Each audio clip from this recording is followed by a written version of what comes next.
Prime Minister Modi has reached, I think, is that the most loved one of all around the world. But I mean, this has really proven that he has been a major leader, and congratulations for that, Prime Minister. India जो है नरेंद्र मोदी के हवाले से उसने कहा कि बड़ा popular leader है और दुनिया इनको बड़ा पसंद करती है। इटली की प्राइम मिनिस्टर की तरफ से ये स्टेटमेंट आई है कि इंडिया के जो प्राइम मिनिस्टर नरेंद्र मोदी हैं वो पूरी दुनिया के मोस्ट लविंग पर्सनैलिटी हैं, पूरी दुनिया उनको प्यार करती है। मुल्क दिवालिया होने के खदशात फिर सर उठा रहे हैं और पाकिस्तानी रुपए पर तो जैसे जुमेरात का दिन कह लें कि भारी पड़ने लगा है। आज डॉलर 19 रुपए महंगा होकर 286 तक आया है, तो जैसे हाथों के तोते उड़ गए। इटली की वजीर आजम ने कहा है कि इंडिया ग्लोबल साउथ को लीड कर सकता है, बल्कि आज तो उन्होंने ये कह दिया कि जो मेडिटेरेनियन सी है वो इंडो पैसिफिक से लिंक है। वो कह रही है कि यूरोप को भी इंडो पैसिफिक से लिंक करो, बिकॉज उनको पता है India is getting the centre of everything. अब दुनिया की हर कंट्री जो है इंडिया के वजीर आजम को मतलब वो उनको प्रेस कर रहा है, उनको अप्रिशिएट कर रहा है। IMF चंद कदम पीछे हट गया है और वो ये चाहता है कि पाकिस्तान दोस्त ममालिक से पैसे लेकर आए। नरेंद्र मोदी के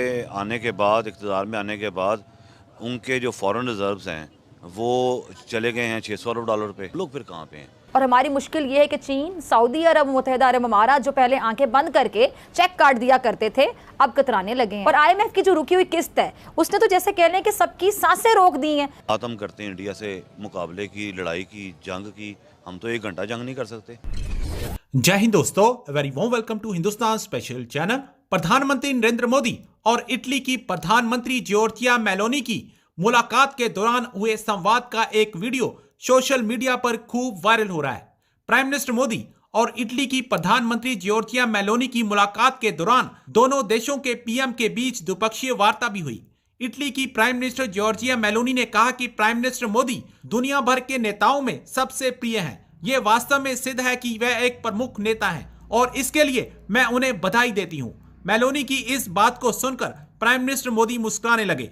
प्राइम मिनिस्टर मोदी के साथ मीडिया को संबोधित करते हुए मेलोनी ने कहा कि इटली को उम्मीद है कि G20 की अध्यक्षता के दौरान भारत यूक्रेन में जारी संघर्ष को समाप्त करने की प्रक्रिया को सुविधाजनक बनाने और बातचीत करने में केंद्रित भूमिका निभाएगा। मेलोनी ने यह भी कहा कि G20 में भारत का नेतृत्व और रायसीना संवाद मिलकर दुनिया को सहयोग और शांति का संदेश दे सकते हैं। इटली की वजीर आजम ने कहा है कि इंडिया ग्लोबल साउथ को लीड कर सकता है, बल्कि आज तो उन्होंने ये कह दिया कि जो मेडिटेरेनियन सी है वो इंडो पैसिफिक से लिंक है। वो कह रही है कि यूरोप को भी इंडो पैसिफिक से लिंक करो, बिकॉज उनको पता है India is getting the centre of everything. अच्छा, अब उन्होंने ये कहा है कि इंडिया जो है वो ग्लोबल साउथ को लीड कर सकता है और इंडिया जो है नरेंद्र मोदी के हवाले से उसने कहा कि बड़ा पॉपुलर लीडर है और दुनिया इनको बड़ा पसंद करती है, ये वो आगे पीछे।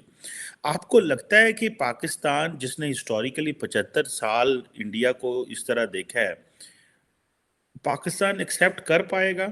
और अगर नहीं भी एक्सेप्ट कर पाता तो क्या होगा? मतलब लार्जली ये सवाल तो बहुत लंबा है, आपको मुझे पता टाइम चाहिए इसका जवाब देने के लिए, लेकिन आपको ये लगता है कि पाकिस्तान इस माइंडसेट से क्या बाहर निकल पाएगा, या क्या आप समझते हैं कि हाँ पब्लिक का इतना प्रेशर होगा कि पब्लिक जो है वो सरकार को कह सकती है कि अपने रवैये पे तब्दीली करो इंडिया के हवाले से और अपनी सोच जो है वो बदलो? नहीं, पब्लिक से मुझे इतनी उम्मीद तो नहीं है जनाब। ये इटली की जो आपने बात की है ना, इटली हो गया, स्पेन हो गया, ये इस तरह के जो यूरोपियन मुल्क हैं उनको नॉर्थ यूरोप के साथ रेस के हवाले से और इकोनॉमी के हवाले से भी इतनी शिकायत हैं जितनी के ग्लोबल साउथ को है, और अल्टीमेटली ये उसका हिस्सा बन जाएंगे, चूँकि इनके अपने ग्रीवेंसेस जो है ना वो काफ़ी गहरे हैं। इनके साथ भी ज्यादती हुई है, रेस की बुनियाद पे भी हुई है और तरीकों से भी हुई है। लास्ट सवाल पाकिस्तान का, पाकिस्तान ये बात कभी नहीं मानेगा जब तक आपके हुक्मरान इस तरह के लोग हैं। और ये बात मैं इसलिए कह रहा हूँ कि इस वक्त आपकी जो दोनों साइड है ना, इक़्तिदार में आने वाली या इक़्तिदार में जो बैठी हुई है, उनकी सोच बिल्कुल एक है when it comes to India, कि जी इंडिया को किसी सूरत में नहीं मानना। अब ये एक ऐसा माइंडसेट इनमें आ गया है कि इसकी वजह से ये खुदकशी तो कर लेंगे, उसके लिए तैयार होते हैं, लेकिन ये रिकंसिडर करने के लिए तैयार नहीं होते कि हमारी पॉलिसियाँ टूवर्ड इंडिया जो हैं वो अनक्लियर या अनफेयर या मे बी अनएक्सप्लेनेबल हैं। इस डिबेट में नहीं जाएंगे। प्राइवेट महफिल में भी आप इनसे बात करें तो ये अवॉइड करेंगे, चूंकि उसमें उनको स्टेटमेंट देनी पड़ती है और वो जानते हैं कि स्टेटमेंट सही यही है, लेकिन देना नहीं चाहते। अब जिस मुल्क में ये हालत आपने क्रिएट कर दी। इटली की प्राइम मिनिस्टर की तरफ से ये स्टेटमेंट आई है कि इंडिया के जो प्राइम मिनिस्टर नरेंद्र मोदी हैं वो पूरी दुनिया के मोस्ट लविंग पर्सनैलिटी हैं, पूरी दुनिया उनको प्यार करती है। पहले तो मुझे ये बताएं, बहैसियत पाकिस्तानी किस तरीके से आप ये स्टेटमेंट देखते हैं कि अब दुनिया की हर कंट्री जो है इंडिया के वज़ीर आज़म को मतलब वो उनको प्रेज़ कर रहा है, उनको अप्रिशिएट कर रहा है। इंडिया कर रहा होगा जी, इंडिया के पास सोर्सेज हैं, इंडिया के पास वसाइल हैं और वो अपनी आवाम को दे भी रहा है। तो बाकी हमारे अंदर लीडरशिप का फुकदान तो रहा है और कौमियत का फुकदान सबसे पहले हम लोगों के अंदर, आवाम के अंदर खुद में मौजूद है। जब तक आवाम के अंदर कौमियत नहीं आएगी, अपने मुल्क से मोहब्बत नहीं आएगी, तब तक हम लोग को ऐसे ही जलील होंगे। सर मुझे ये बताएं, इटली के वज़ीर आज़म ने मोदी को प्रेज़ किया है, इसमें पाकिस्तान कैसे जलील हुआ है? पाकिस्तान जलील कैसे हुआ है? पाकिस्तान के हम एक ही तारीख है हमारी, एक ही बॉर्न डेट है। पाकिस्तान भी वैसे वजूद में है, पाकिस्तान के हालात देखें। हाँ जी जी सर मैं अजान हो गई थी, मेरा आपसे क्वेश्चन ये था कि जिस तरीके से नरेंद्र मोदी को पूरी दुनिया में अप्रिशिएट किया जा रहा है, क्या बहैसियत पाकिस्तानी आपको लगता है अगर कोई काम सही कर रहा है तो हमें भी बड़ा दिल करके उसको अप्रिशिएट करना चाहिए?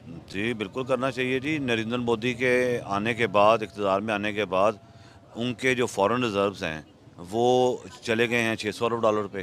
सही बात है। दूसरा दुनिया का बड़ा कंट्री आ गया वो गाड़ियाँ बनाने में। सही बात। गाड़ियाँ वो वहाँ पे बन रही हैं, एक्सपोर्ट वो कर रहे हैं। जापान को पीछे छोड़ दिया। नहीं, दूसरा है वो ईस्टर्न मुल्क। और वहाँ से बस, ट्रैक्टर, ट्रॉली वहाँ बना के दूसरे गल्फ अपना सिटीज में उनके पास इतनी उनकी एक्सपोर्ट बढ़ गई है। हम लोग फिर कहाँ पे हैं? 600 अरब डॉलर उनके रिजर्व्स हैं, हमारे मांगे तांगे पैसे पड़े हुए हैं वो जो हम इस्तेमाल नहीं कर सकते। बात हम करते हैं इंडिया से मुकाबले की, लड़ाई की, जंग की, हम तो 1 घंटा जंग नहीं कर सकते। ये फ़ौज हमारी कर क्या रही है? ये सिर्फ आवाम को बेच रही है। पहले तो मुल्क गिरवी रखा हुआ था, अब तो इन्होंने आवाम को गिरवी रख दी है। जिस हिसाब से इन्होंने IMF के साथ डीलें करके, और आवाम को क्या फ़ायदा पहुंच रहा है इसका? कुछ भी नहीं।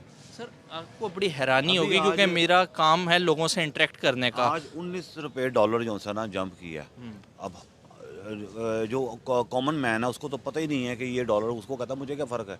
लेकिन फ़र्क ये है कि बैठे बैठे जिसके पास 50 लाख पड़ा हुआ था उसका 15-16 लाख रुपए कम हो गया। जिसके पास 20-25 लाख रुपए के डॉलर पड़े हुए थे उसके बैठे बैठे 14-15 लाख रुपए की उसकी अमाउंट बढ़ गई। सही बात है। ये हुआ क्या? ये तो फिर सरमायादारों का सारा गेम है ना। उसमें आवाम का क्या फ़ायदा हो रहा है? आवाम को तो कोई फ़ायदा नहीं हो रहा। आवाम को तो चाहिए बेसिक ज़रूरियात से ज़िंदगी, रोटी, दाल, चावल। हम लोग तो, हमें तो बिल्कुल इसमें घुसा दिया गया है, जाओ भाई ये कमाओ।